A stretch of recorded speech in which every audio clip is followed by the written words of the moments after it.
තත්පි මේ ධර්ම දේශනාව ආරම්භ කිරීමටයි සූදානම් වෙන්නේ පිටුනි.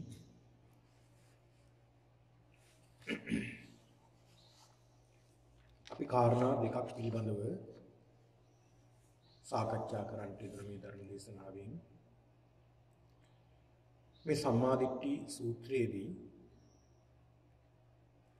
අපි මීට පෙර සඳහන් කළ මේ ආහාර පිළිබඳව ආහාරං පජානාති ආහාර සමුදයං ච පජානාති ආහාර නිරෝධං ච පජානාති ආහාර නිරෝධ ගාමිනී පටිපදං ච පජානාති. මෙන්න මේ කියන මාර්ගයෙන්ුත් පුළුවන්කම තියෙනවා ශ්‍රාවකයෙක්ට සම්මාදිට්ඨියටපත් වෙන්න. ඊළඟ මේ ස්වාමීන් වහන්සේලා භික්ෂුන් වහන්සේලා අහනවා සාදාඋසෝතිකෝ තේ භික්ඛු ආයස්මතෝ සාරිපුත්තස්ස වාසිතං අභිනන්දිත්වා. ඒ සාරිපුත්ත හාමුදුරුවන්ගේ ඒ දේශනාවට බොහොම පැහැදිලා අනුමෝදිත්වා. ඒ දේශනාව අනුමෝදන් වෙනවා කියන්නේ අනුමෝ සතුටු වෙලා ආයස්මන්තං සාරිපුත්තං උත්තරින් පඤ්ඤා ආපුච්චු. මේ සරියුත් හාමුදුරුවන්ගෙන් තවත් ප්‍රශ්නයක් අහනවා. සියා පනාවසෝ අඤ්ඤේපි පරියායෝ යතා අරිය ශාවකෝ සම්මාදිට්ඨි හෝති ආගතෝ ඊතං ඉමං සබ්බම්මන්ති. ස්වාමීනි එවැත්නි මේ මාර්ගය හරිම පැහැදිලි, හරිම ලස්සනයි, බොහොම හොඳයි. ස්වාමීනි එතකොට මේ මාර්ගය ඇරෙන්න තවත් ක්‍රමයක් තියෙනවද සම්මාදිට්ඨියට කෙනෙක්ටපත් වෙන්න පුළුවන්? කියන්නේ මේ කියපු මාර්ග දෙකට අමතරව තවත් ක්‍රමයක් තියෙනවා. තවත් තැනකින් පුළුවන් අපිට සම්මාදිට්ඨියටපත් වෙන්නට කියලා සඳහන් කරනවා. සරියුත්තාම්තු සඳහන් කරනවා යතෝචකෝ ආවසෝ අරිය ශාවකෝ දුක්ඛංච පජානාති දුක්ඛ සමුදයංච පජානාති දුක්ඛ නිරෝධංච පජානාති දුක්ඛ නිරෝධ ගාමිනී පටිපදංච පජානාති එත්තාවතාපිකෝ ආයුසෝ අරිය ශාවකෝ සම්මාදිට්ඨි හෝති. එවත්නි තියෙනවා තවත් මාර්ගයක්. එවත්නි යම් කිසි කෙනෙක් ආර්ය ශ්‍රාවකයෙක් දුක කියන එක දැනගන්නවා. දුක්ඛංච පජානාති. දුක කියන එක හොඳට දුක මොකක්ද කියලා අවබෝධයෙන් ප්‍රඥාවෙන් දැනගන්නවාද? දුක්ඛ සමුදයංච පජානාති. දුක ඇතිවෙන්න හේතුව මොකක්ද කියලා හොඳට අවබෝධයෙන් දැනගන්නවාද? පජානාති කියන්නේ ඒකයි. අවබෝධයෙන් දැනගන්න. දුක්ඛ නිරෝධංච පජානාති. මේ දුක නැති කරන්නේ කොහොමද කියලා දැනගන්නවාද? දුක්ඛ නිරෝධ ගාමිනී පටිපදංච පඤ්ඤා වේති. පජානාති. දුක නැති කිරීමේ මාර්ගය කුමක්ද කියලා දැනගන්නවා. අන්නේ එතනිනුත් පුළුවන් කෙනෙකුට සම්මාදිට්ඨියටපත් වෙන්නට පුළුවන් කියලා සඳහන් කරනවා. අන්න බලන්න. ආර්ය ශ්‍රාවක දෙමේ යම් කිසි ලෙසකින් එතනිනුත් පුළුවන් සම්මාදිට්ඨිකයෙක් බවට පත් වෙන්න. සම්මාදිට්ඨිය ඇති කරගන්න එතනිනුත් පුළුවන්. ඕගේ දෘෂ්ටි ඍජු කරගන්න පුළුවන් එතන. මහණෙනි දුක කියන්නේ මොකක්ද? කතමංච පනාවසෝ දුක්ඛං. මහණෙනි දුක කියන්නේ මොකක්ද? ඉතල දුක්ඛං පජානාති. දුක කියන්නේ මොකක්ද කියලා අඳුර ගන්න. මොකක්ද මේ දුක කියන්නේ? දුක කියන්නේ මොකක්ද? පින්නතේ දුක කියලා කියන්නේ මේක සඳහන් වෙනවා ජාතිපි දුක්ඛ, ජරාපි දුක්ඛ, මරණපි දුක්ඛ. අප්පේහි සම්පයෝගෝ දුක්ඛෝ, පියේහි විප්පයෝගෝ දුක්ඛෝ.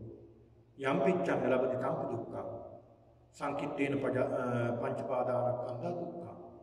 මේ ආදී වශයෙන් පෙන්වලා දෙනවා ජාතිපි දුක්ඛ. ඉපදීම දුක්ඛ. එතකොට මේ දුක කියන්නේ මොකක්ද කියලා ඉස්සල්ලාම දැනගන්න ඕනේ. දුක්ඛංච පජානාති කියන්නේ ඒකයි. දුක කියන්නේ මොකක්ද? පින්නතුනි දුක හොඳට අඳුර ගන්න ඕනේ. මේක දුකක් කියලා. දුක දුකක් වශයෙන්ම අවබෝධ කරගන්න ඕනේ, දැනගන්න ඕනේ, අඳුර ගන්න ඕනේ. එහෙම නැත්නම් මේ දුකෙන් මිදෙන්න බෑ. අන්න පළවෙනි කාරණාව තමයි දුක දුකක් වශයෙන් අඳුර ගන්න. දුක දුකක් වශයෙන් අඳුර ගන්න එක. ඒතර මේ අපේ ජීවිතේම අපිට පුළුවන් මේ දුක අඳුර ගන්න. සමහරවිට අඳුර ගන්න බෑ. සමහරවිට මේ දුක දුකක් විදිහට අඳුර ගන්න බෑ. ඒක සැපක් විදිහට තමයි හිතන්නේ.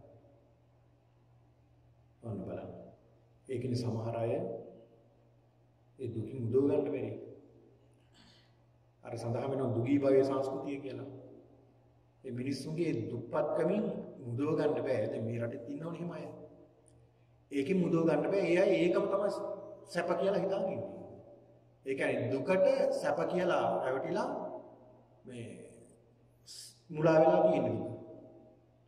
ඒක නිසා ඒකෙන් මුදව ගන්න බෑ. ඉස්සරහා මේක දැනගන්න ඕනේ. දුක කියන්නේ මොකක්ද කියලා දැනගන්න. අන්න බලන්න. ජාතිපි දුක්ඛ. ඒතර අපි දන්නවා ජාතිපි දුක්ඛ ඉපදීම දුකක්. ඉපදීම දුකක්. ඉපදීම ක්‍රම ගණනාවක් සඳහන් වෙනවා ඉස්සරහට මම පැහැදිලි කරලා දෙන්නම්. ඉපදීම දුකක්. ඒතර මේ උපදිනවා කියන එක දුකක් වෙන්නේ කොහොමද?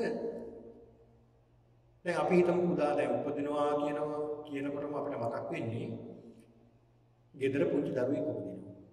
ඉතින් ඒක දුකක් වෙන්නේ මොන හරි සතුටක් ගෙදරයි පාටි ගන්නවා. ඊළාට සමරනවා මේවා. බොහොම සතුට වෙනවා, hina වෙනවා, බොහොම සතුටින්. එහෙම නැද්ද?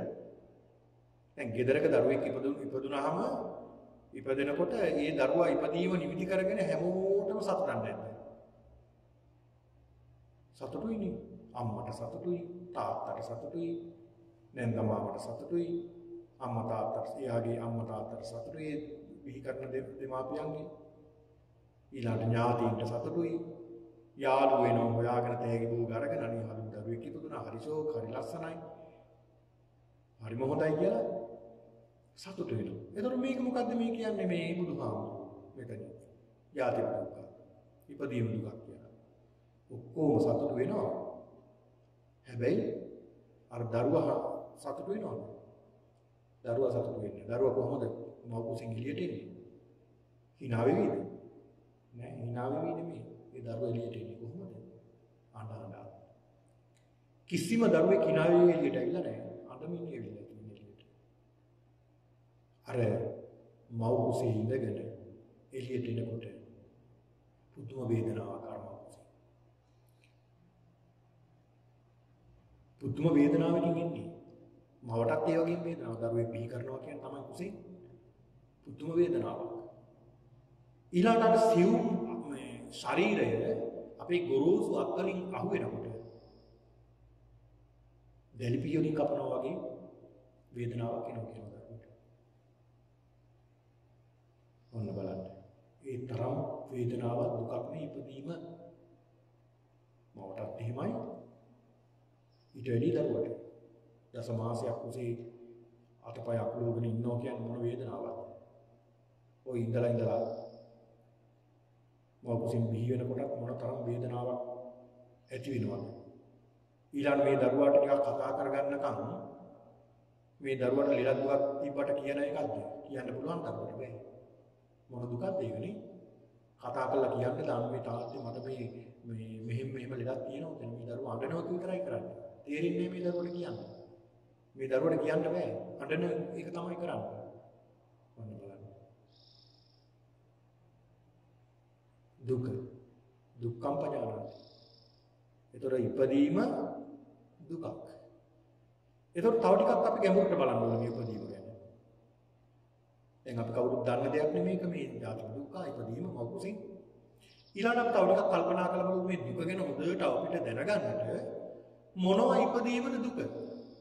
ඔබට මොනවද ඉපදිලා තියෙන්නේ? ඒතර උපදිනවා කියන්නේ මොනවද මෙතන? ඔබට ඉපදිලා තියෙන ඇහැක්. ඔබේ උපතත් සමග ඔබට ඉපදිලා තියෙන ඇහැක්. ඇහැ ඉපදීමම දුකද සැපද? ඇහැ ඉපදීමම සැපද දුකද? දුක. ඇයි දුකක් වෙන්නේ? ඔයයන්ට මම කියනවා දැන් මාව මේ සියලු දෙනාටම පේනවා ඇතිනේ. ඔය ඇත්තෝ මේ දැන් 4 වෙනකම් දැන් 3ට 5යි ඊළඟ 4 වෙනකම් මගේ දිහා බලා ඉන්න ඕනේ ඇස්පිල්ලමක්වත් කරයි ගහන්න බෑ. ඔළුවත් හරවන්න නැතුව මගේ දිහාම බලාගෙන ඉන්න ඕනේ ඇස්පිල්ලමක්වත් ගහන්න බෑ. පුළුවන් ද කරන්න? ඇස්පිල්ලමක් ගහන්න නැතුව මං දිහා බලා ඉන්න පුළුවන් බලහන්න පුළුවන් මේ දිහා බලාගෙන. බෑ පින්නතුනේ. ඇයි බැරි? දුකයි නේ. අපි ඇස්පිල්ලම් ගහන්න මොකද? ඒ දුක නැති කරගන්න මේක දිගටම බලා ඉන්නකොට හරි අමාරුයි. ඒක නිසා ඒ වේදනාව නැති කරගන්න ඇස්පිල්ලම් ගන්න. එතකොට මේ ඇහැ පහළ වීමම දුකක් නෙමෙයිද? දැන් ඔච්චරද? ඒ විතරක් නෙමෙයි මේ ඇහැ නිසා මොනතරම් දුක් වේදනා අපි ඇති කරගන්නවා. ඇහින් රූප දැකලා මේ රූප පිටිපස්සේ ගිහිල්ලා මේ රූප තමන්ගේ කරගන්න ගිහිල්ලා මොන තරම් ප්‍රශ්න ගැටලු ඇති කරගන්න. තමන්ගේ මුළු සේසතම නැති කරගන්න. තමන්ගේ මුළු ජීවිතේම නැති කරගන්න. මේ ඇහක් නිසා. ඒතර මේ ඇහැ ඉපදුන නිසා නේද අපි මේ තරම් දුක් විඳින්නේ. මේ ඇහැට මොන තරම් අපි මේ ඇහින් අඬන්නේ නැද්ද? මොන තරම් අඬන්නේ නැද්ද මේ? අපි අනුමතක සූත්‍රයේ සඳහන් කරන බුදුරජාණන් වහන්සේ අම්මා වෙනුවෙන් තාත්තා වෙනුවෙන් මෙරිලා කොච්චර අඬන්නේ නැද්ද අපි? මේ මහා සාගරයේ ජලය පරාදයි කියනවා. මොන තරම් මේ ඇහැ නිසා අඬන්නේ නැද්ද අපි? අපි හරි කැමති අපි නිතර දකින්න කැමති කෙනෙක් අපිට නොදකින්න පුළුවන්ද? බෑ. දරුවන්ට දෙමාපියෝ දකින්න නැතු ඉන්න බෑ. දෙමාපියන්ට දරුවෝ දකින්න නැතු ඉන්න බෑ. ඔන්න බලන්න. ගෙදර ආවෙ නැත්නම් දවසකින් දෙකකින් දරුවෝ අම්මලා තාත්තලා නිතර කතා කරන පුතේ ඇයි ආවෙ නැත්තේ? ඇයි ආවෙ නැත්තේ? ඇයි ආවෙ නැත්තේ? ඇයි ආවෙ නැත්තේ? මේ කියනවා දැන් දරුවෝ මේ මේකයි හේතුව කියලා. ඊට පස්සේ ආයෙ විනාඩි 5 විතර ආයෙ ගන්නවා. පුතේ ඇයි ආවෙ නැත්තේ කියලා. මොකද දෙමාපියන්ට ඒ තරම් ආසයි කැමති දුකක් මේක. විතරම දකින්න නැතුව. බලන්න ඕනේ. ඉතින් ඔහොම බැදීම් කියාගෙන ඉඳලා අම්මා නැති වෙනවා. මොකක් වෙයිද? සැපත දුකද එතකොට? මහා දුකක් ඇති වෙන්නේ අපිට. තාත්තා නැති වෙනවා. මරණයටපත් වෙනවා. සමහරට අම්මා තාත්තා ජීවත් වෙලා ඉන්නවා දරුවා නැති වෙනවා. දෙමාපියෝ ওই මලගෙවල් වලට ගියාම ලංකාවේදී අපිට ඒ මලගෙවල් වලදී අපිට ඇහෙනෝ දෙමාපියෝ අඬනෝ දරුවෝ නැති වුණ අවස්ථාවල අනේ පුතේ අපි උඹේ කරින් යන්න හිටියේ අන්තිමේට මොකද උනේ අනේ පුතේ මට දරා ගන්න බෑ කියලා. මොන බලන්න මුළු ජීවිත කාලෙම දරුවෝ වෙනුවෙන් විදෝ ඉන්නව මරණයටපත් වුණා. මොන තරම් වේදනාවක් මොකක් නිසාද? මේ ඇහැ නිසා. ඊළඟ අපිට කනක් ඉපදෙලා තියෙනවා. කන නිසා මොන තරම් දුක් විඳලාද අපි? ශබ්ද අහලා දුක් විඳිනවා, නොඅහලා දුක් විඳිනවා. සමහර ශබ්ද තියෙනවා අහගෙන ඉන්න බෑ. ඒක නිසා දුකයි. සමහර ශබ්ද තියෙනවා නොඅහා ඉන්න බෑ. ඒකටත් දුකයි. ඇහුවත් දුකයි අන්තිමේට, නැහැ දුකයි. අන්න බලන්න. ඒතර මේ කන ඉපදුන නිසා නේද මේ තරම් දුක් විඳින්නේ අපි? බලන්න පෞල් ජීවිත විනාශ වෙනවා. මිනිස්සු මිනි මරා ගන්නවා මේ කන නිසා, කේලම් නිසා.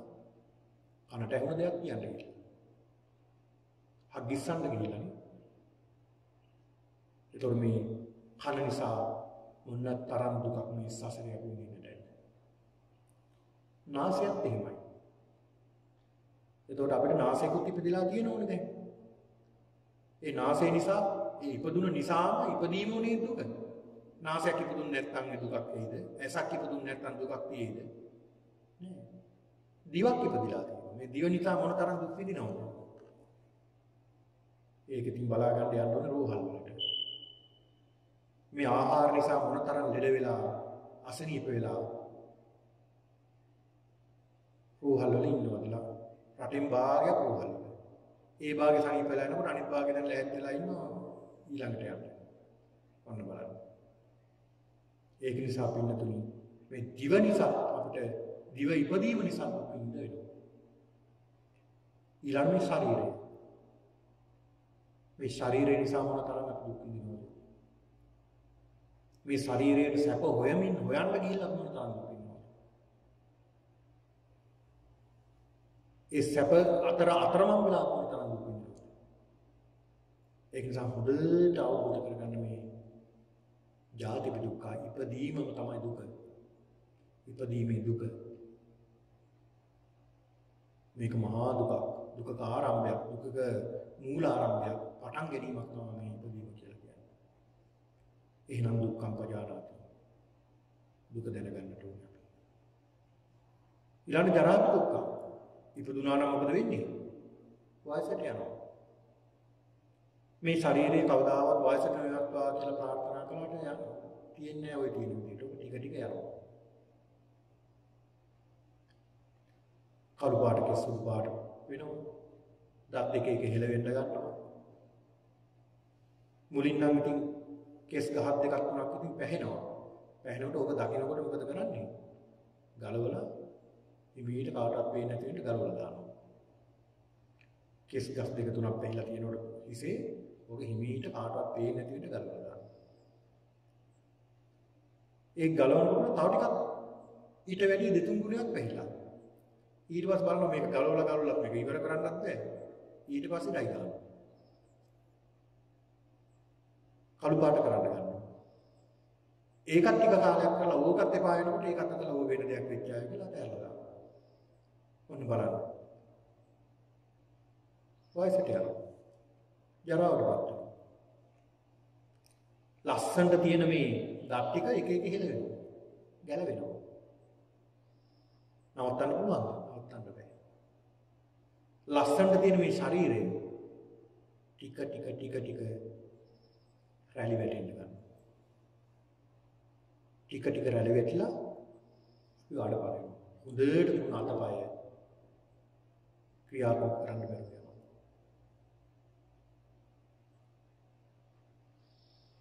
ඒ වගේම දිවට රහගුණ දැනෙන්නේ නැතුව යනවා. නාසයට ගඳ සුවඳ දැනෙන්නේ නැතුව යනවා. පේන්නේ නැතුව යනවා. වයසට යනවා.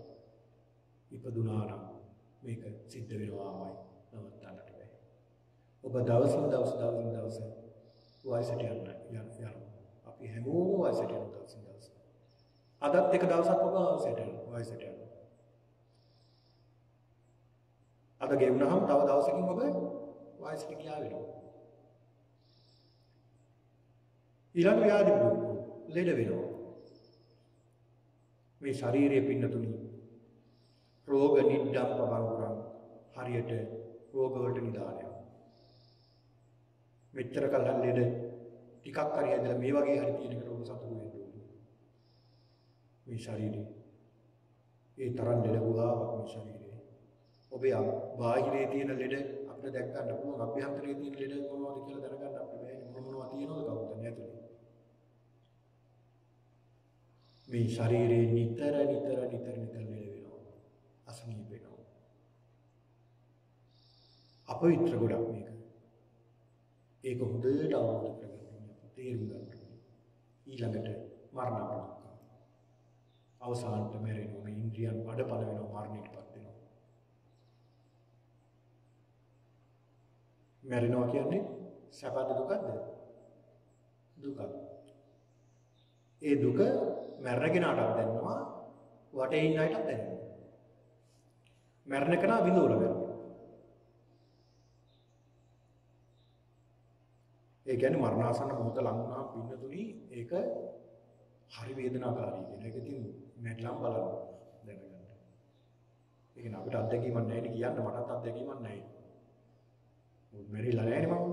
ඒක නිසා මරණාසන්න මොහොත එනකොට හරි වේදනාකාරී. ඒ සමහරු කියනවා අනේ විනාඩියයි කී මැරුණානේ කියලා heart attack එක ඇදිලා. ඉතින් දුක් විඳින්නේ නැහැ කියලා. ඒ විනාඩිය හරි ඔහු දැඩි වේදනාවක් විඳිනවා. ඔහුගේ කර්මානුරූපව. දැඩි වේදනාව විඳින්න තමයි මරණයටපත් වෙන්නේ. මරණාසන්න මොහොත වෙනකොට මේ ශරීරයේ තියෙනවා ආපෝ ධාතුව. තේජෝ ධාතුව. මේ තේජෝ ධාතුව වේගින් හිසෙන් එළියට ඇදලා යනවා. ඒ කියන්නේ ශරීරයේ උෂ්ණත්වය ඇදලා යනවා එළියට. එතකොට පින්නතුනි දැනෙන වේදනාව විතරයි කියන්නේ. ඔක සඳහන් වෙන සූත්‍ර කීපයකම අනාථපිණ්ඩික සූත්‍රේ ඊළඟ වක්කලි හඳුරන්ට දේශනා කරන මේ සූත්‍රේ වක්කලි සූත්‍රය වගේ සූත්‍ර කීපයක මේක සඳහන් වෙනවා මේ මරණාසන්න අත්දැකීම මොනවද කියලා. ඒ තරම් දැඩි වේදනාවක් ඉවස ගන්න බෑ. හැබැයි ධර්මයේ දියුණු කරලා තිබු කෙනාට මේ වේදනාව යටපත් කරගෙන ධර්මයකින් ඉස්මතු කර ගන්නවා. වේදනාව තුළ ධර්මය දකින්න පුළුවන්. ඒකනේ වේදනානුපස්සනාව කියන්නේ. වේදනාව තුළ ධර්මයේ පිහිටන්න පුළුවන්. මොකද ඒක දියුණු කරලා තියෙනවා ධර්මය. ඒ නිසා මේකත් ස්වභාවික දෙයක්. මේ මරණය කියන්නේ ස්වභාවික දෙයක්. මට එන මේ වේදනාව ස්වභාවික දෙයක්. ඉතින් මේක ඉවස ගන්න ඕනේ. මේකෙන් පැනලා යන්න බෑ. ඒතර මේ වේදනාව කියන්නේ අනිත්‍යයක්. දැන් සියල්ල අනිත්‍ය නම් වේදනාව විතරක් අනිත්‍ය වෙන්න විදියක් නැහැ නේ. මම කියන්නේ දුක් වේදනා. සුඛ වේදනාත් එහෙම තමයි. සුඛ දුක්ඛ උපේක්ෂා. මම කියන්නේ මරණාසන්න මොහොතේ අපිට දැනෙන දුක් වේදනා. මේ දුක් වේදනාවත් අනිත්‍යයි. එහෙම අපි හිතන්න අපිට ලෙඩ හැදිලා අසනීප වෙලා අපිට අමාරු වෙලා ඉන්නකොට අපිට හිතන්න පුරුදු වෙන්න ඕන ධර්මයෙන් මේකත් අනිත්‍යයිමයි. මේක අනිත්‍යයි. අනිත්‍ය නිසා තමයි මට මේ දුක් විඳින්න වෙලා තියෙන්නේ. එතකොට මේ වේදනාව මෙහෙමම තියෙන්නේ මේ එක්ක මේක වැඩි වෙනවා එක්ක අඩු වෙනවා. ඒ කියන්නේ අනිත්‍යයි කියන එකනේ. මෙන්න මේක හොඳට සිහි කරගන්න. මරණාසන්න. ඊළඟට වටේ ඉන්න අයට දුකයි නේ මරණය. මොනතරම් අන්නෝ වැළපෙනවද? මුළු ජීවිත කාලෙම සමාජයට මිය ගිය කෙනා වෙනුවෙන් අන්නෝ වැළපෙනවා සමහර.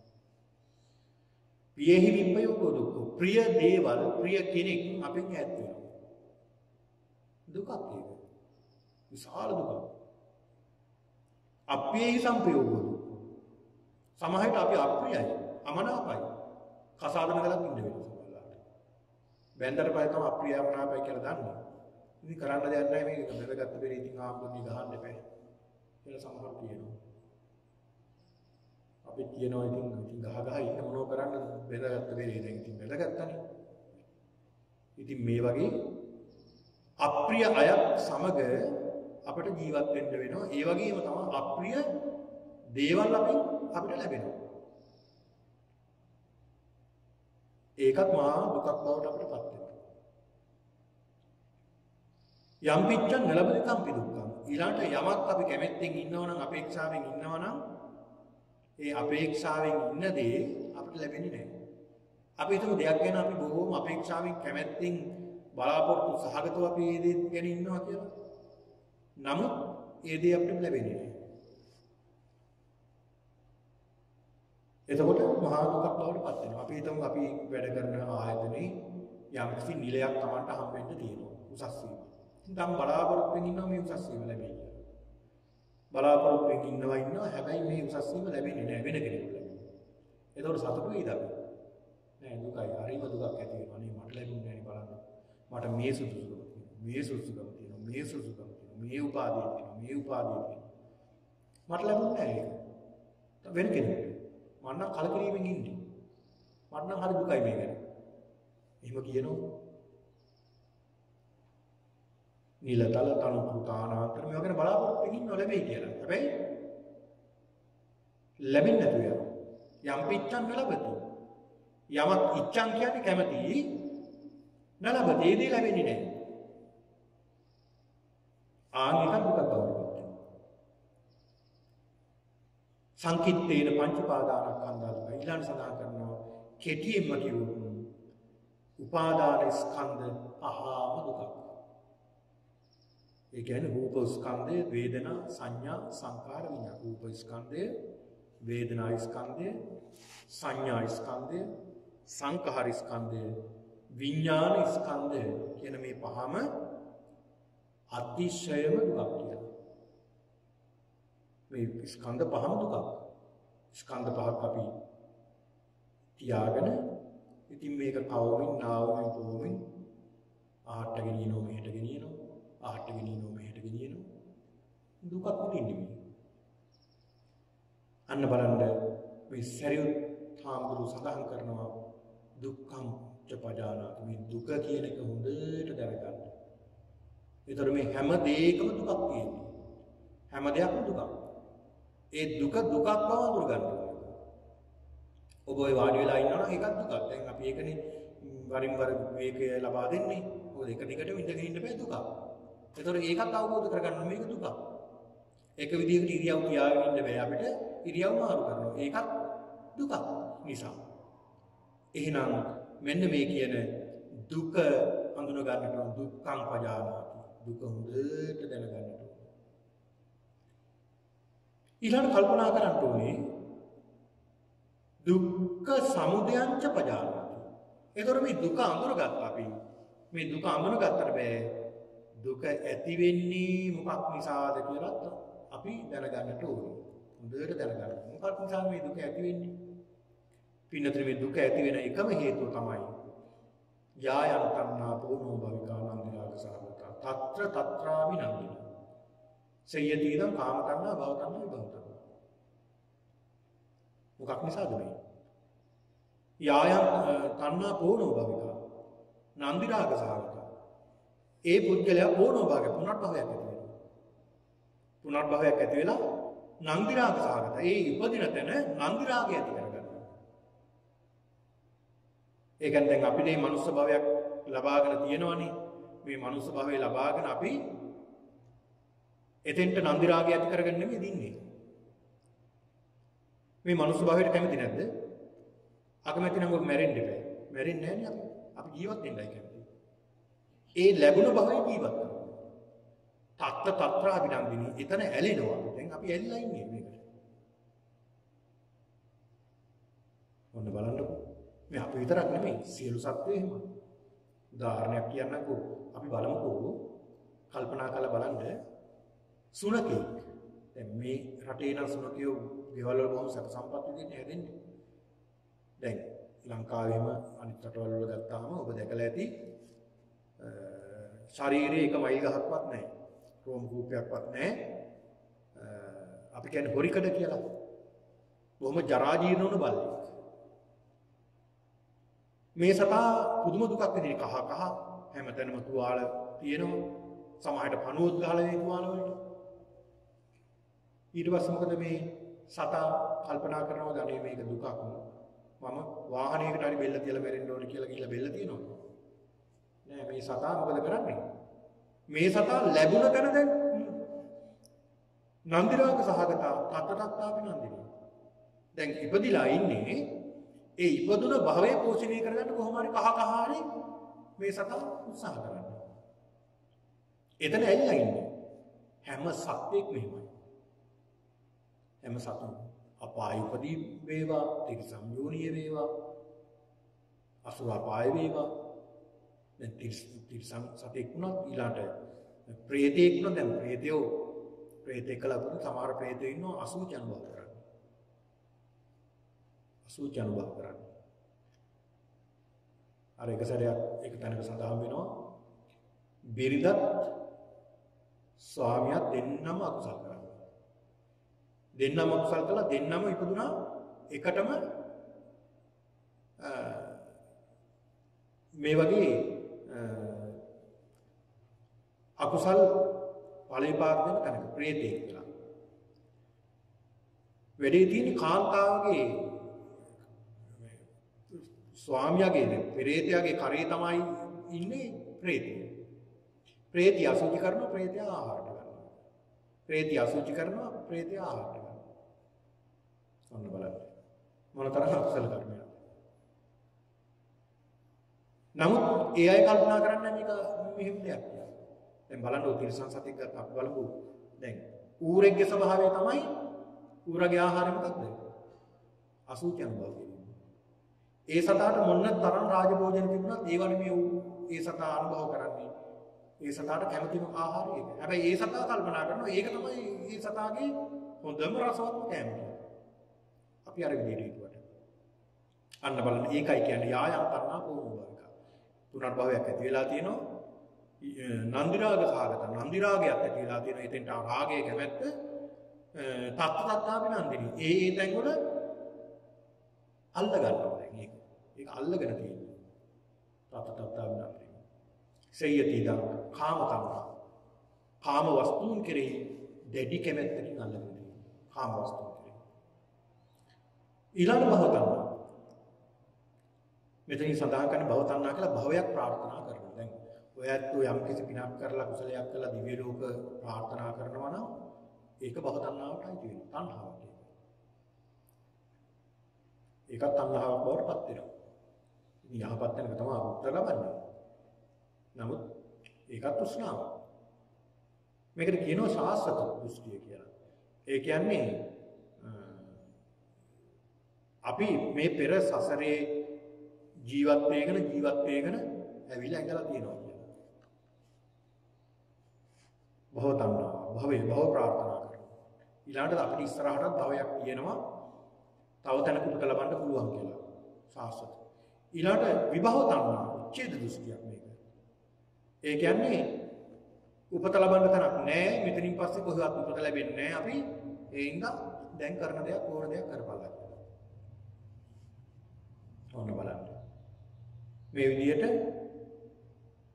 භවයන් හැදෙනවා මෙන්න මේ දුක නිසා.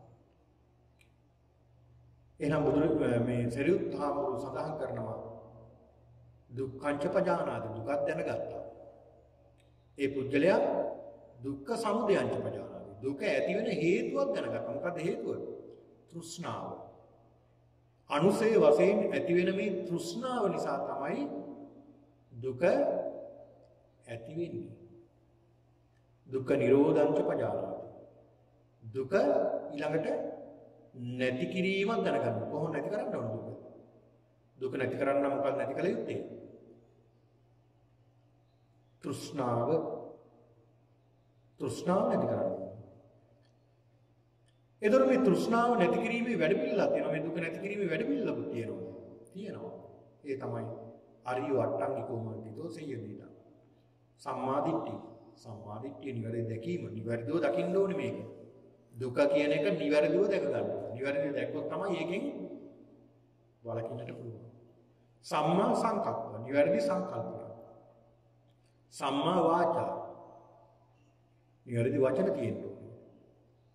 කම්මන්ත, ආජීව, වායාම, සති, සමාධි. කලින් පැහැදිලි කරන නිසා මේක නැවත පැහැදිලි කරන්න යන්නේ නැහැ. ඉතින් මෙන්න මේ කියන කාරණා ටික හොඳට දැනගත්තාම මහණෙනි, ඒ භික්ෂුව දුක්ඛංච පජානාති, දුක කියන එකක් දැනගන්න. දුක්ඛ සමුදයංච පජානාති, දුක ඇති වෙන හේතුවක් දැනගන්න. දුක්ඛ නිරෝධංච පජානාති, දුක නැති කරන හැටිත් දැනගන්න.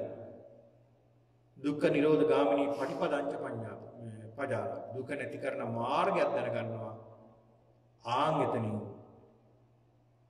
මේ සරියුත් හාමුදුරුවෝ සඳහන් කරනවා එතකිනුත් පුළුවන් සම්මාදිට්ඨියට බැස ගන්නට, සම්මාදිට්ඨිකයෙක් වෙන්නට එතනිනුත් පුළුවන් කියලා සඳහන් වෙනවා. ඔන්න බලන්න. එතනිනුත් සම්මාදිට්ඨියට පත්වන්නට පුළුවන් කියලා සඳහන් කරනවා. ඊළඟ භික්ෂුන් වහන්සේලා අහනවා එවත්නි ඊතා වෙනගෙන බොහොම ලස්සනයි. ආයුෂ්මත් සාරි උත්තර ස්ථවිරයන් වහන්සේගේ මේ දේශනාව හරිම ලස්සනයි. අපි බොහෝම ලස්සනට මේක අහගෙන හිටියා. සාරිපුත්ත ස්ත්‍රියන් වහන්සේ බොහෝම ලස්සනට පැහැදිලි කළා මේ කාරණාව, මේ සම්මාදිට්ඨියටපත් වෙන්නේ කොහොමද කියලා. එවත්නි තවත් ප්‍රශ්නයක් තියෙනවා අහන්න. එවත්නි යම් විදියකට ආර්ය ශ්‍රාවක දෙමේ ආර්ය ශ්‍රාවකයා සම්මාදිට්ඨියකෙක් බවට පත් වෙනවද? ධර්මයේ දකින්නවද?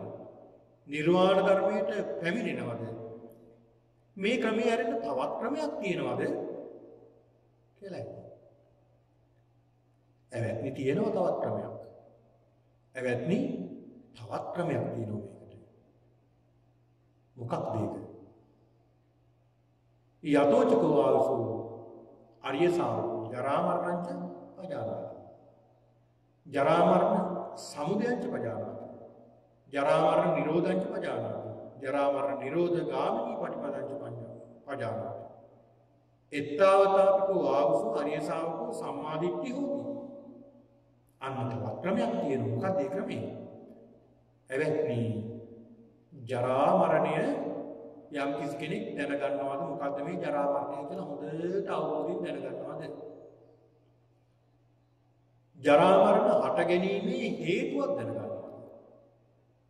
ජරා මරණ නැති කරන ක්‍රමයක් දැනගන්නවාද? නැති කරන මාර්ගය දැනගන්නවාද? එතකන පුළුවන් මේ ආර්ය ශ්‍රාවකයාට සම්මා දිට්ඨියට පත්වන්නට කියලා සඳහන් වෙනවා. මොකද්ද මේ ජරා මරණ? ජරා මරණංච පජානාති. ජරා මරණ ගැන දැනගන්නට ඕනේ. මොකද්ද මේ ජරා මරණ කියන්නේ? මේක සඳහන් වෙනවා පින්නතුනි. කතමංච පනාවසෝ ජරා මරණ. ජරා මරණ කියන්නේ මොකක්ද?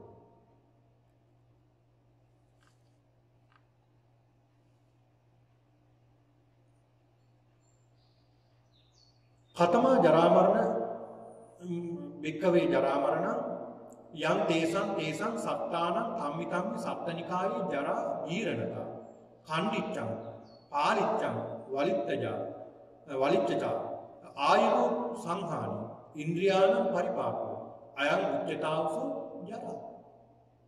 ජරාව කියන්නේ මොකක්ද කියලා අපි දැනගන්න ඕනේ. මොකක්ද මේ ජරාව කියන්නේ? ජරාවටපත් වෙනවා කියලා කියන්නේ එවත්නි යම් කිසි සත්වයක ඒ සත්වයන්ගේ නිකාය, ඒ කියන්නේ ඒ සත්වයන්ට අයත් නිකායක් තියෙනවා. ඒ සත්ව කොටසේ යම් දිරීමක් තියෙනවා. දිරණ බවකුත් පේනවද? ඒ කියන්නේ දිරීමක් තියෙනවද? දිරණ බවකුත් පේනවද? දැන් මේ අපේ මේ සත්ව නිකායේ දැන් අපි ඉන්නේ මේ මනුස්ස නිකායේනේ, මිනිස්සු වෙලානේ. දැන් මේක දිරනවද මේක? ඔබ හොඳට කල්පනා කරලා බලන්න මේක දිරනවද කියලා. මේක දිරනවා. ටික දිරා යනවා. දිරන බවකුත් පේනවද? ඒකත් නම් පේනවා ඒක. මොකද ටික ගිය අවුරුද්දේ තිබ්බ ශරීර නෙමෙයි දැන්.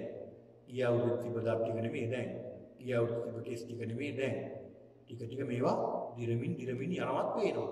මේවා දිරනවා කියලා ගන්නවා, දිරනවත් පේනවා නෙමෙයි. ඊළඟට කැඩුණු බවක් වෙනවද? මේවා කැඩෙනවා. අතපය කැඩෙනවා. ඊළඟට අපේ ශරීරය බිඳෙනවා, අස්ථි බිඳෙනවා.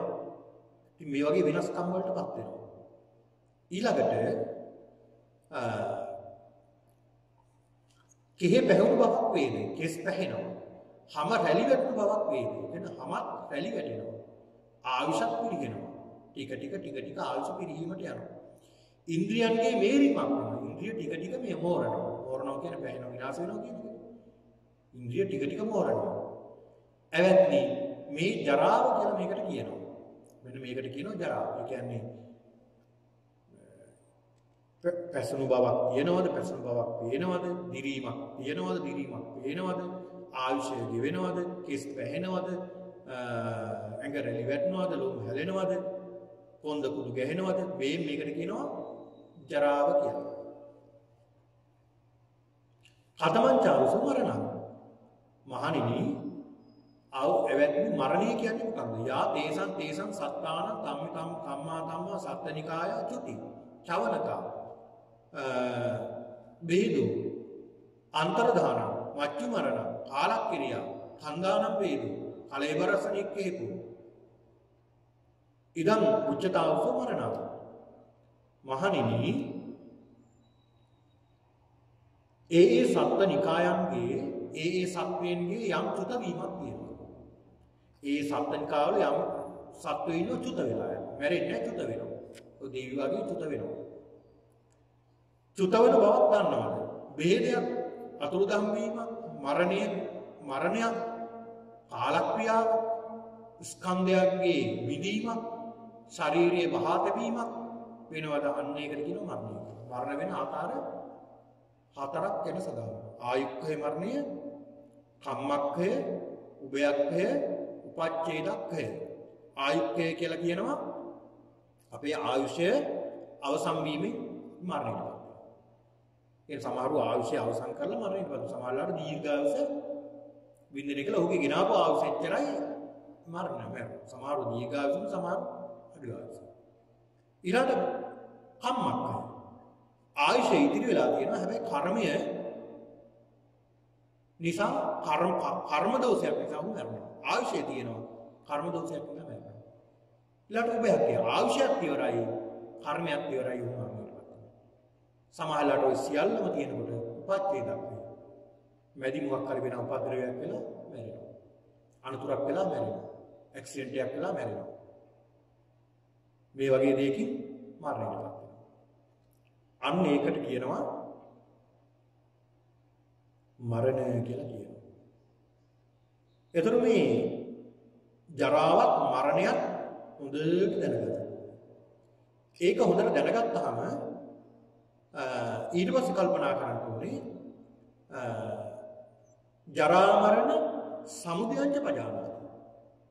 ජරා මරණ ඇති වෙන්නේ මොකක් නිසාද? ජරා මරණ ඇති වෙන හේතුව ජරා මරණ ඇති වෙන එකම හේතුව තමයි ඉපදීම. ඉපදුන නිසා ජරා මරණයටපත් වෙන්නේ. ජාතිය. ඉපදීම. එතකොට ජරා මරණ නිරෝධංච පජානාති. දැන් ඇහැ ඉපදුන නිසා ජරාවටපත් වෙනවා මරණයටපත් වෙනවා. කන ඉපදුන නිසා ජරාවටපත් වෙනවා මරණයටපත් වෙනවා. නාසය ඉපදුන නිසා ජරාවටපත් වෙනවා මරණයටපත් වෙනවා. දිව ඉපදුන නිසා ජරාවටපත් වෙනවා මරණයටපත් වෙනවා. ශරීරයේ තියෙන නිසා ඉපදුන නිසා ජරාවට සහ මරණයටපත් වෙනවා. ඔන්න ඕක අවබෝධ කරගත්තාම එතකොට සඳහන් කරනවා ජරා මරණ නිරෝධංච පජානාති. ජරා මරණ නැති කරන්න මොකද කරන්න ඕනේ? ඉපදීම නැති කරන්න ඕනේ. ජාතිය නැති කරන්න ඕනේ. ඉපදීම නැති කරන්න ඕනේ. ඉපදීම නැති කළොත් තමයි ජරා මරණය නැති කරන්න පුළුවන් එකම ක්‍රමය. ජරා මරණ නිරෝධ ගාමිනී නිරෝධ මග්ගංච පජානාති. එතකොට මේ ජරා මරණය නැති කරන්න මාර්ගයක් තියෙනවද? තියෙනවා. ඒ තමයි අරිය අට්ටංගිකෝ මාර්ගය අෂ්ටාංග මාර්ගය. සම්මා දිට්ඨි, සම්මා සංකප්ප, සම්මා වාචා, සම්මා කම්මන්ත, සම්මා ආජීව, සම්මා වායාම, සම්මා සති, සම්මා සමාධි කියන මෙන්න මේ ආර්ය අෂ්ටාංගික මාර්ගයේ ගමන් කිරීමම තමයි මේ ජරා මරණ නැති කරන්න තියෙන එකම මාර්ගය.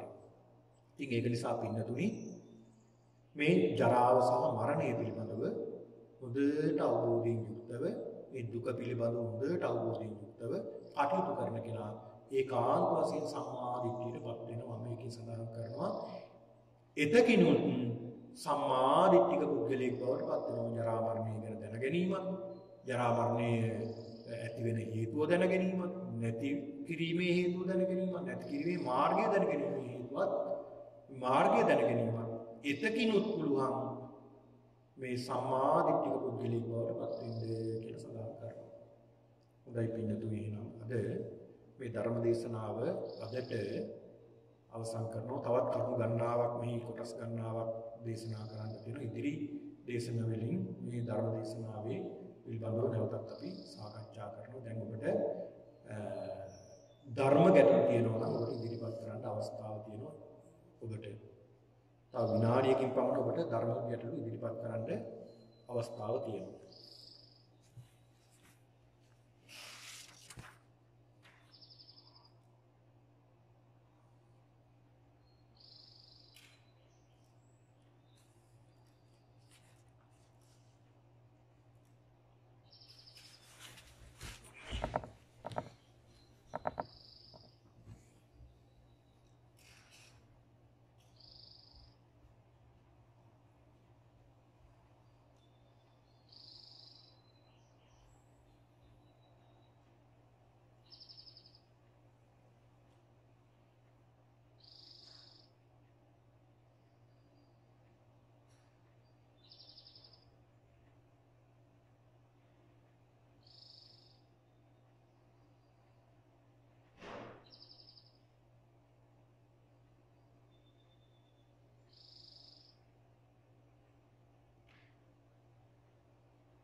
හොඳයි පින්නතුනි.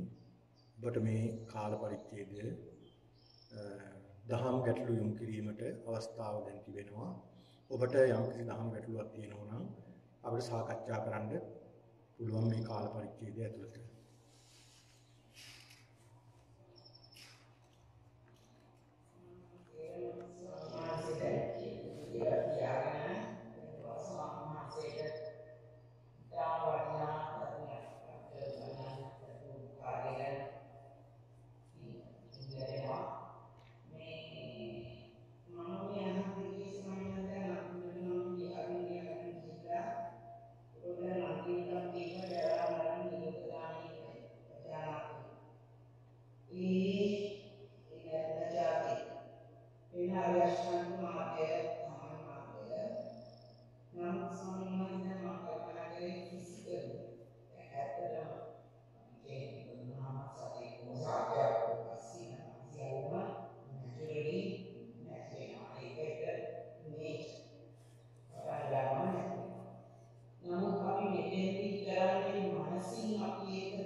දැන් ස්වභාවික දේවල් විනාශ වෙනවා.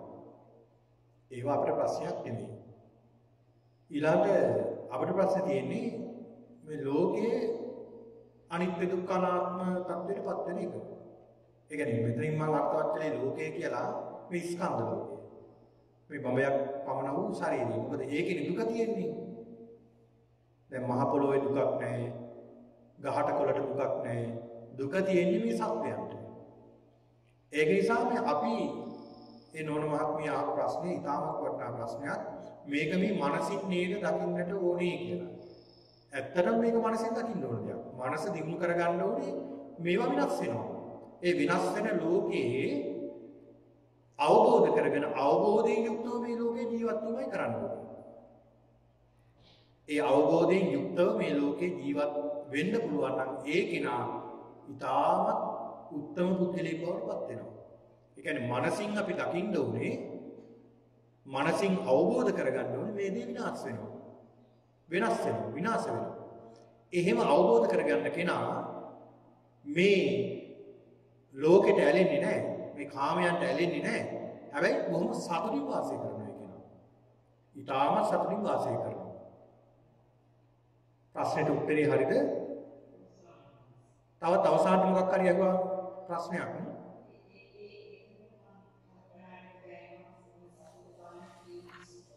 ඔව්.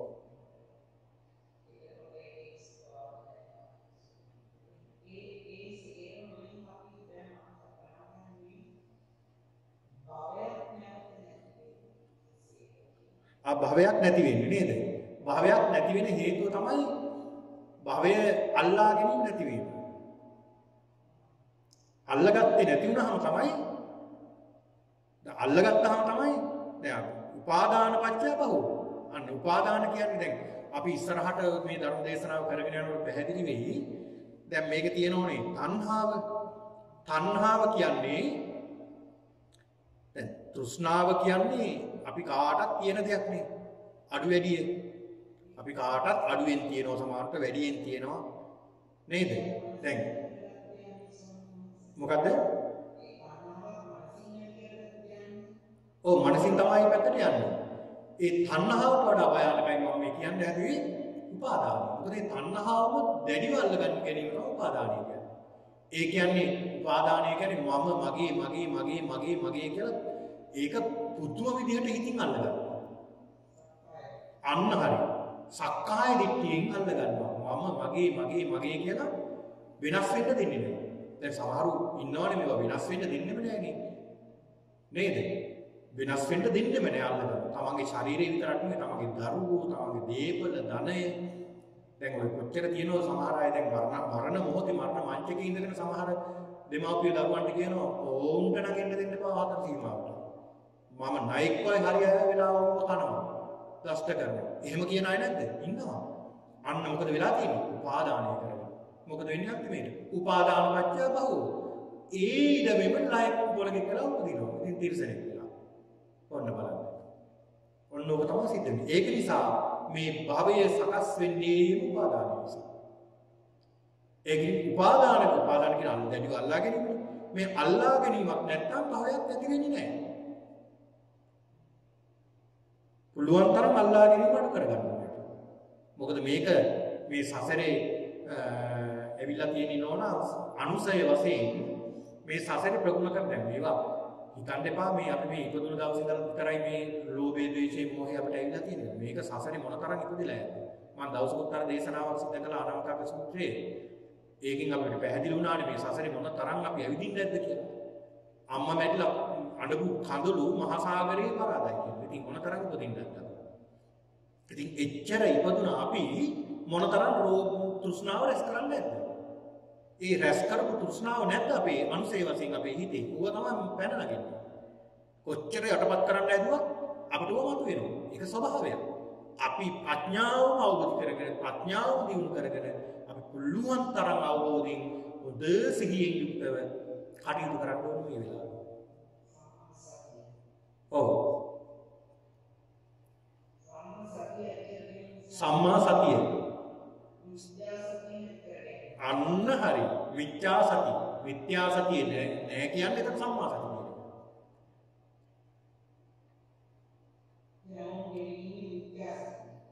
මොකද්ද?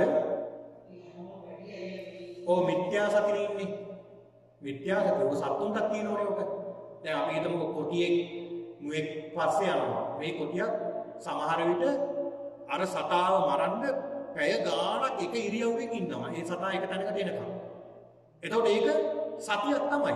මොකද සිහියක් නේ. හොඳ සිහියෙන් ඒ සතා ඉන්නේ. හැබැයි ඒ සතා ඉන්නේ සම්මා සතියෙන්ද? නෑ. මිත්‍යා සතිය. ඉතින් අපිටත් ඕක තියෙනවා. වැරදි දේවල් වලට අපි හොඳට හිත අවධානය යොමු කරගෙන ඉන්නවා. ඒක යහපත් දෙයකට යොමු කරන්න ඕනේ. ඒ කියන්නේ යහපත් දේ කියන්නේ දැන් අපි බොහෝ දුරට ප්‍රගුණ කරන්නේ රාග ද්වේෂ මෝහ වලට සතිය පුරුදු කරන එකනේ. ඒකට මේ කරන්න ඕනේ. රාග ද්වේෂ මෝහ නැති වෙන දේවල් වලට සතිය පුරුදු කරන්න. ඒකනේ අපි ආනාපාන සතියට සතිය කියන්නේ. ඒ කියන්නේ හුස්ම රැල්ලට අපිට ලෝභයක් නැහැ. ද්වේෂකුත් නැහැ. මුලා වෙන්නේ නැහැ අපි ඒකට. නේද? අපේ ශරීරයේ මේ ස්කන්ධ දෙතිස් කුණු කොටස් වලට අපි රාගිකුත් නැහැ, ද්වේෂිකුත් නැහැ, මෝහකුත් නැහැ. මේ වගේ දිහා බලනවා. ඒ ගැන සිහියක් පවත්වනවා. ආන් ඒ වගේ ඇලෙන්නේ නැති, ගැටෙන්නේ නැති දෙයක් තමයි භාවනාවට ගන්න. තේරුණාද?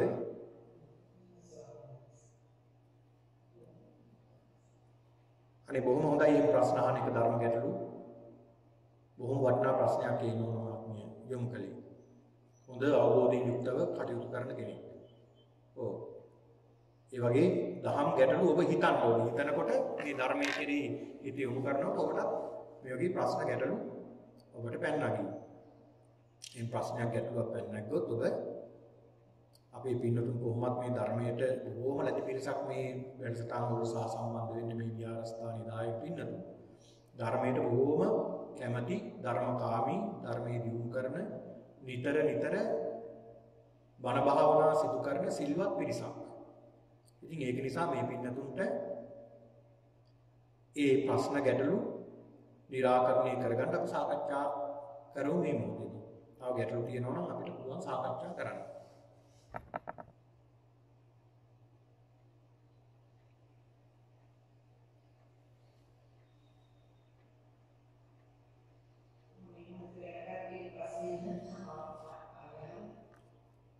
මොකද්ද?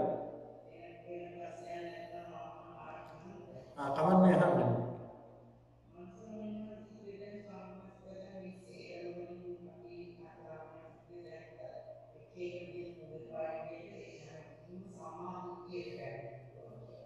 සම්මා දිට්ඨියට.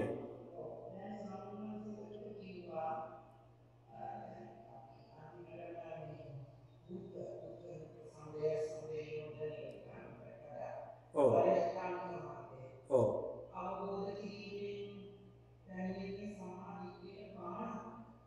ඔව් සම්මා දිට්ඨියනේ අංක 1.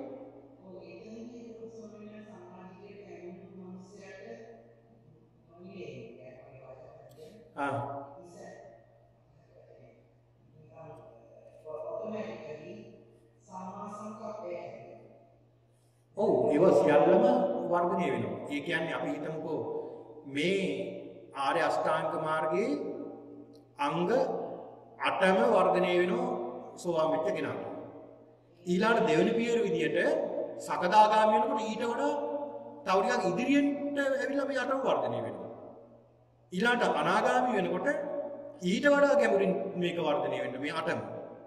ඊළඟට අරහත් භාවයට පත් වෙනවා මේක සම්පූර්ණයෙන්ම වැටෙන්න ගන්නවා. පියවර වශයෙන් එක එක නෙමෙයි වැටෙන්නේ. දැන් මේ ආර්ය අෂ්ටාංගික මාර්ගයේ තියෙනෝනේ සම්මා දිට්ඨි සම්මා සංකප්ප කියලා කියන්නේ ප්‍රඥා කොටසයි එකක්. ඔව් ප්‍රඥා කොටසයි එකක්. ඊළඟ සම්මා වාචා කම්මන්ත ආදීව කියලා කියන්නේ සීල කොටසයි. සම්මා සති සම්මා සමාධි කියලා කියන්නේ සමාධි කොටසයි එකක්. ඒතකොට ප්‍රඥා සීල සමාධි විදිහට තමයි උඩ ඉඳලා එනකොට එන්නේ.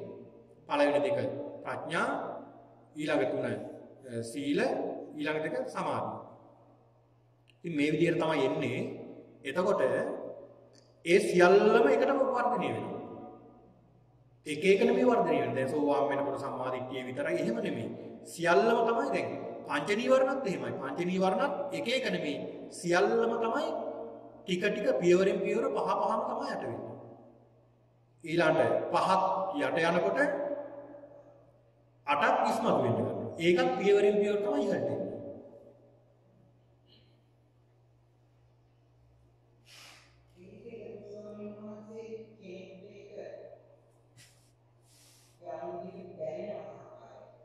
ඔව් දැනෙනවා. ඔහු දැනගන්නවා මේ දේවල් නැති වුණා කියලා. මොකද දැනීමක් ඇති වෙනවා. එතෙන්ට ආපුවා. මොකද ඔහුට ඒ සක්කාය දිට්ඨි විචිකිච්ඡා අපි හිතමුකෝ සුවාන් වුණා කියලා සුවාන් වෙච්ච කෙනාට සක්කාය දිට්ඨිය විචිකිච්ඡා සීලබ්බත පරාමාස කියන මේ සංයෝජන ධර්ම තුනම නැති වෙනෝනේ. ඒතර ඔහුට සක්කාය දිට්ඨිය නැහැ. ඔහුට පෙර තිබ්බ සක්කාය දිට්ඨිය. ඒ කියන්නේ මේ ආකාර 20කට තිබුණ මේ ශරීරයේ තමන්ගේ දේවල් වලට තියෙන දැඩි බැඳීම. හැබැයි ඒක දැන් නැති වෙනවා.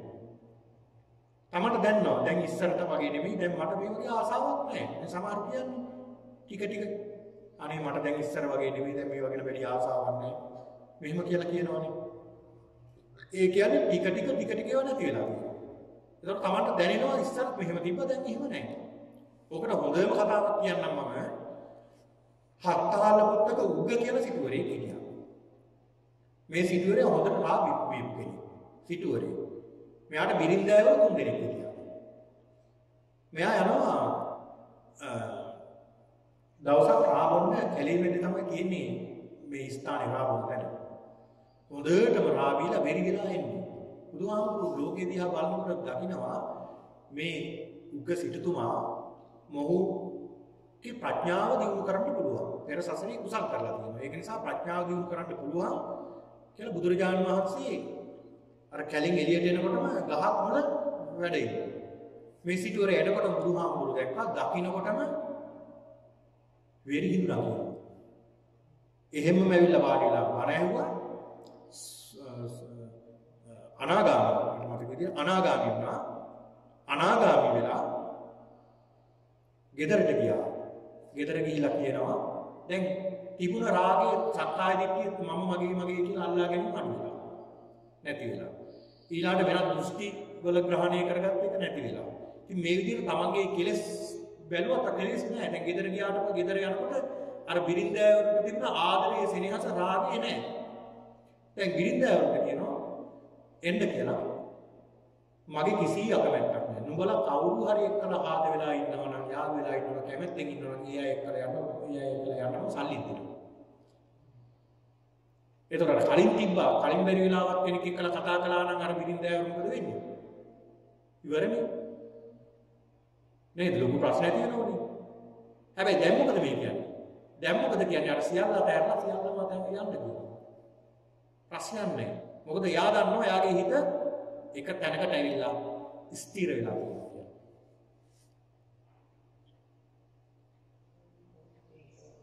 හොඳයි.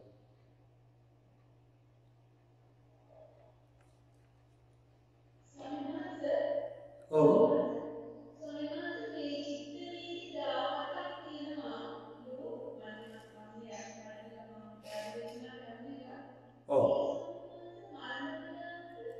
මොකද්ද?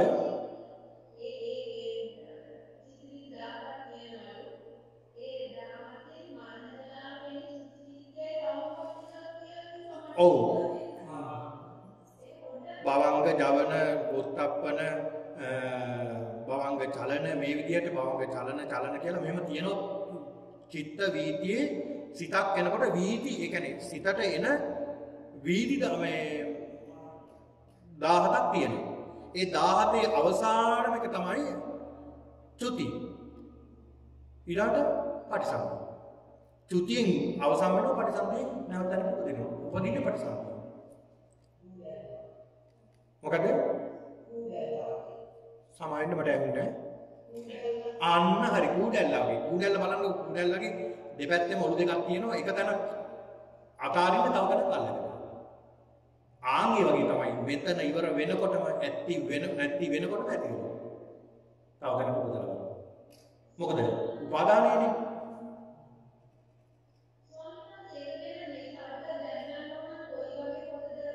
ඒක ඊටාමත් හොඳයි. රේරුකාණේ චන්දිමල නායක හාමුදුරුවන්ගේ තියෙනවා අභිධර්ම සංග්‍රහය කියලා පොතක්. ඒක ඊටාමත් වටිනවා. ඒක කියවනවා නම් ඒකේ තියෙනවා චිත්ත වීති පිළිබඳව අභිධර්මයේ ඇත්තටම අපිට සාකච්ඡා කරන්න පුළුවන් නම් ඒක හරි වටිනවා. අභිධර්මය කියලා කියන්නේ භාවනාවටත් බොහෝ උපකාර වෙන දෙයක් අභිධර්මය කියලා කියන්නේ. ඉතින් අපි එහෙනම් නැවත අපි වැඩසටහනකින් අපි දවසක් අපිට යොදා ගන්න වෙනවා. ඒ දවසේ අභිධර්මයෙන් පමණක් සාකච්ඡා කරන්න අපිට පුළුවන්. ඒකට ඔව්. ඉතින් ඔබට තියෙන වැඩ අවිවේකයේ නිසා ඔබට තියෙන විවේක දවසක ඔබ යොදාගත්තොත් මට පුළුවන් ඒ පිළිබඳව සාකච්ඡා කරන්න. මොකද මාත් හරිය කැමතිනේ අභිධර්මයේ පිළිබඳව සාකච්ඡා කරන්න. මොකද ඔව් හරිම ගැඹුරුයි, හරි ලස්සනයි. ඔය සඳහන් කරනෝනේ ආභිධම්මිකෝ ධම්මගතිකෝ නාම කියලා. අභිධර්මයේ දන්න කෙනා බණ කියන්න ගියේ නැති වුණාට ඒක ධර්මගතිකයි කියනවා. ඒ කියන්නේ ඒ තරම් ගැඹුරු දැනුමක් ලබා ගන්න පුළුවන්කම තියෙනවා. මොකද අපේ සිත ගැන, සිතිවිලි ගැන, මේ ලෝකය ගැන, රූපය ගැන, ස්කන්ධ ගැන අපිට ලොකු දැනුමක් අවබෝධයක් ලබා ගන්න පුළුවන්කම තියෙනවා.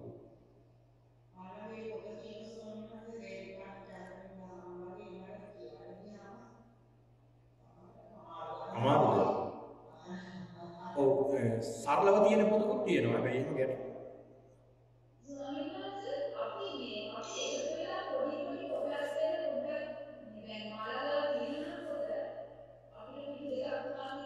අන්න හොඳයි. එහෙනම් දවසක් වාලා යොදාගෙන මට කියන්න පුළුවන් මොනවද සූදානම් වෙන්න. අපිට පුළුවන් මේ සූම් එකේම පොඩි ආනවල ඔව් අන්න ඒක හරි වටිනවා.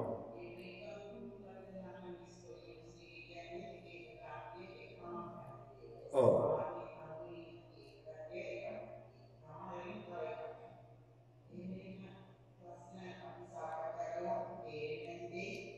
අපිට සාකච්ඡා කරන්න පුළුවන් නේ.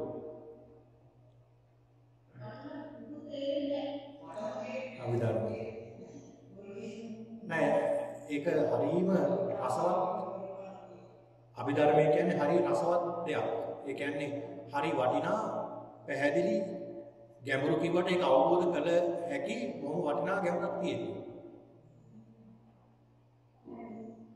දැන් සිත් ටික තියෙනවනේ, සිත් 89ක්, චෛතසික 54ක් තියෙනවා. දැන් ওই ටික අවබෝධ කරගන්නවා කියන්නේ භාවනාවට ඉතාමත් වැදගත් නේ. දැන් සිත් ගැන අවබෝධයක් තියෙනවා නම්, චෛතසික ගැන අවබෝධයක් තියෙනවා නම් විශේෂයෙන්ම ඔය චිත්තානුපස්සනාව වගේ භාවනාවලට බොහොම වටිනවා. මොකද සිතිවිලි එනකොටම දැනගන්නවා මේ අහවල් හිතවිල්ලන්නේ මේ අභිධර්මයේ කියලා දුන්න අහවල් දෙන්නේ මේ තියෙන්නේ කියලා. ඊළඟ රූපේ රූප විශේෂයට ගැන දැනගන්නකොට මේ රූප කියන්නේ මොනවද කියලා දැනගන්නවා. මොකද එතකොට අපිට දැනගන්න පුළුවන් වෙනවා දැන් අපි දැන් මේ සිද්ධ කරගෙන යන භාවනාව කායගතම් සතිය ඒවත් මේ පිළිකුල් භාවනාව මේ පිළිකුල් භාවනාව කරගෙන යනකොට මේ කයේ ස්වභාවය ගැන අපිට හොඳට වටහා ගන්න පුළුවන් වෙනවා මේ රූපම් කියන්නේ මොකක්ද කියලා.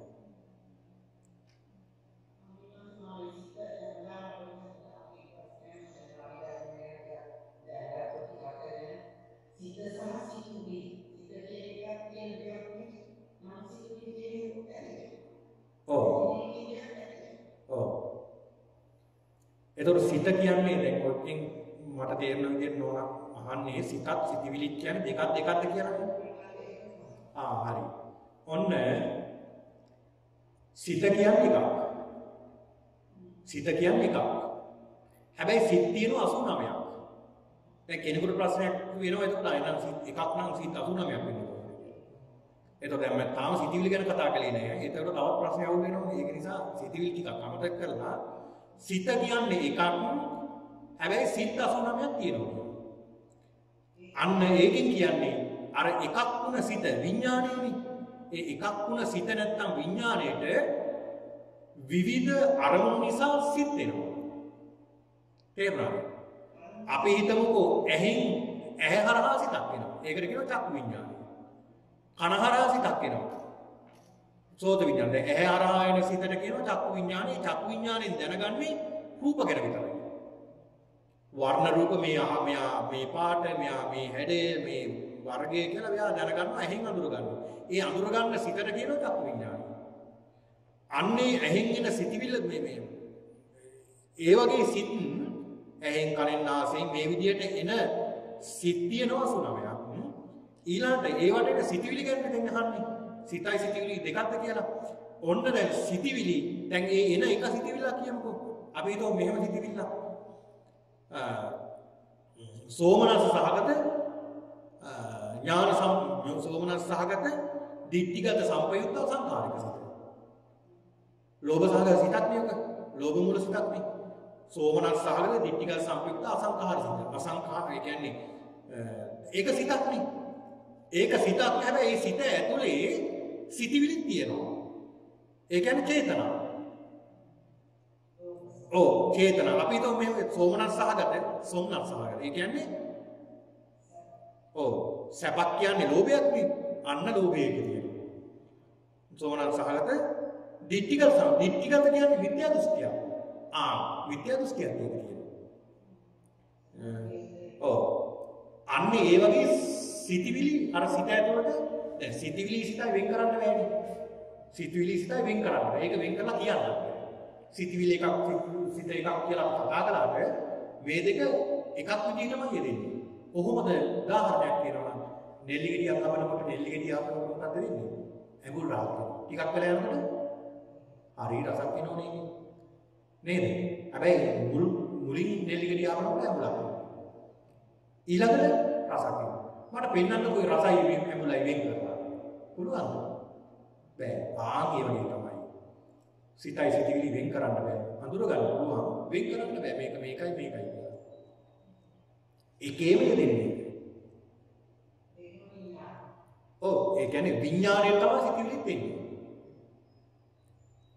බලන්නකෝ මේ කියන්නේ මේ වගේ එන වේගෙ කියන්න මට වචනක් නෑ. ඒ තරම් වේගෙන් එක සිතිවිල්ලක් එනවා. ඒ තරම් වේගය. ශරණයක් පාසා පුදුම වේගෙන් මේ සිතිවිලි එන්නේ. ඒ සිත මෙතර වේගෙන් යනවා සිතිවිලි මොන තරම් වේගෙන් යනවා. ඉතින් මේ වගේ මහා ගැඹුරක් මේක තියෙන්නේ. මේ ගැඹුර අපි සාකච්ඡා කරමු. ඒක හරි වටිනවා.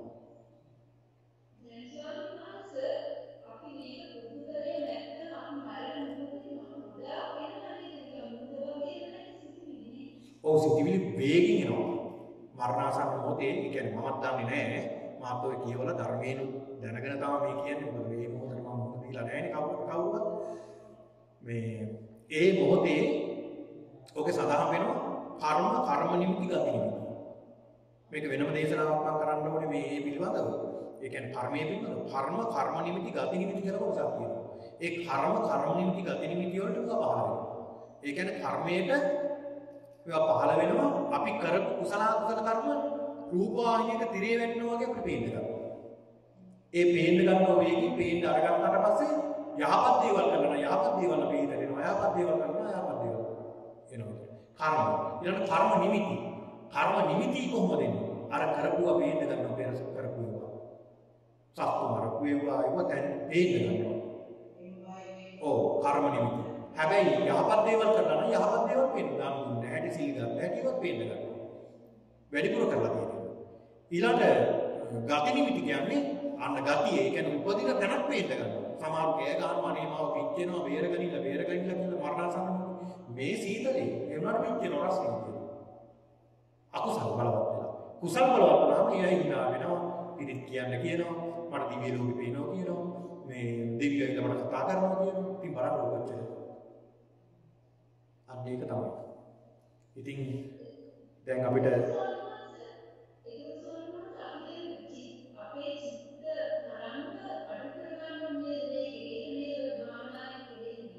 මොකද? චිත්ත තරංග.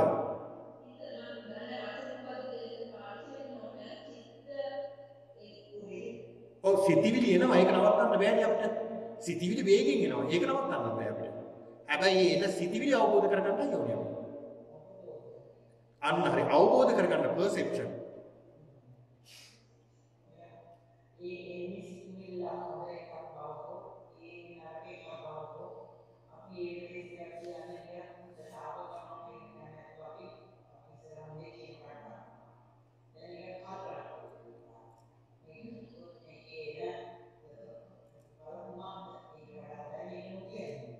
අන්න හරි. ඒ කියන්නේ ධර්මයේ දියුණු කරලා තියෙන කෙනා වචනයක් පිට කරන්න කලින් කල්පනා කරනවා මේක කිව්වොත් හරියයිද? මේක කිව්වොත් මොකක් වේද? ඒක විපාක සියල්ල දකින්න ගන්නවා. ඒ මට්ටමට එන්න ඕනේ. එතකොට කියන්නේ දෙන්නේ මේක දකින්න ඕනේ අනාගතේ මොකද වෙන්නේ කියලා. මම මේකෙන් මේ දේ වුණොත් මෙයා මම බැරිලාවත් මේ රණ්ඩු වෙන්න ගියොත් මේකට ඔන්නම ගහ ගන්න වෙනවා. ඊට පස්සේ රණ්ඩු වෙන්න ගියොත් නරක තැනකට වැදිලා මෙයා මරණයට මට මොකද වෙන්නේ? එයා මැරෙනවා මම හිරේට යනවා. මට මගේ දරුවන්ට මොකද වෙන්නේ? මගේ පවුලට මොකද වෙන්නේ? දකින්න ගන්න. ඊට පස්සේ අර වෛරය එතනින්ම සංකේතන ඕනේ. මේ වගේ සිතිවිලි දිනු කරගන්න ඕනේ. හරි එහෙනම් හොඳයි.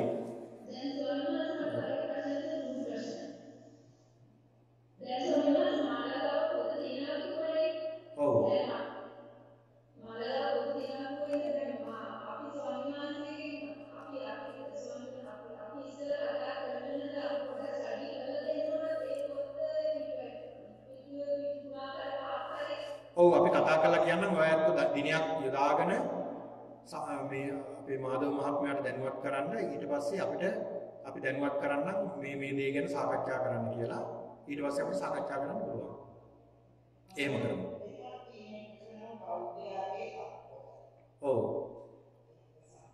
ඔව් අපි සාකච්ඡා කරමු මේ ගැන. හොඳයි එහෙනම් අපිට දැන් කාල වේලාව අවසන් වෙලා තියෙන්නේ. හොඳයි අපි එහෙනම් මේ වැඩසටහන අවසන් කරමු. නැවතත් ප්‍රශ්න තියෙන කෙනෙකුට අපිට ඊළඟ දවසක අපිට යොමු කරගන්න පුළුවන් මේ ප්‍රශ්න මේ ධර්ම ගැටලු. හොඳයි පින්නතුනේ එහෙනම් අපි දැන් සිල් පවාරණය කිරීමටයි දැන් සූදානම් වෙන්නේ.